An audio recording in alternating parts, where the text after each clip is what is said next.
Hi there, Rabbi. How you doing? I'm good. And how are you today, Joe? I am impressed by the evolution of the artwork around you. And that leads me to my question. Religion is not a photographic interpretation of historical events, as much as we like to say it is. And I think that's a great way to view religion. And that's why you can see in my studio, I've been dabbling in different forms of art to decide on which one I want to zero in on. Because art is about depicting feelings and emotions in a concrete, visible form that other people can see and feel from what they're looking at. Religion is about feelings of our relationship with everything that's not us. How do I convey that through words? Art does a much better job. Music speaks louder than words.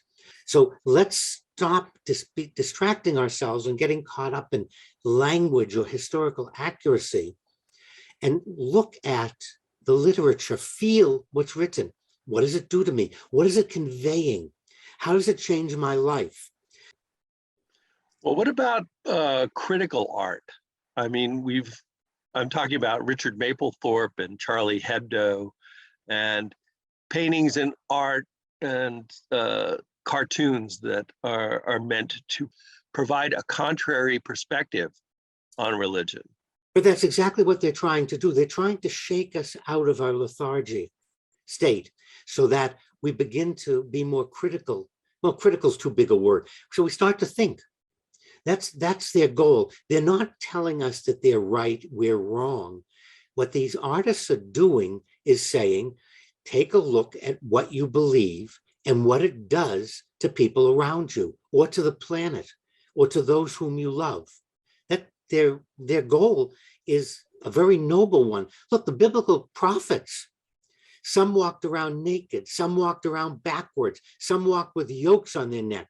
They tried all kinds of histrionics, artistic, anything to get people to listen to the message, because what they found was when God said, love your neighbor as yourself, do the right thing, treat those that can't take care of themselves with respect, leave the corners of your field so that those that don't have can come in and pick up food. The message was very plain, but why do the biblical prophets have to resort to these cartoonish things? Because people weren't listening to the message and they want to get their attention. No, don't focus on a prophet being naked with a yoke around his neck. It's not, that's just, you're missing the message. The goal of that was to get us to listen to the prophet. My house of prayer will be called a house of prayer for all people, and all the nations shall flow unto it and worship God. If you look at the message, be nice. Don't do unto others that which is hateful to you. The message is in all different directions. But like you said about these cartoonists, if people aren't paying attention, first we want to get their attention. Then a lot of times we don't do the next step. Well, I know one thing that I always like to take as a next step, and that's say, thank you, Rabbi. And I will dedicate my next work of art to you, Joe.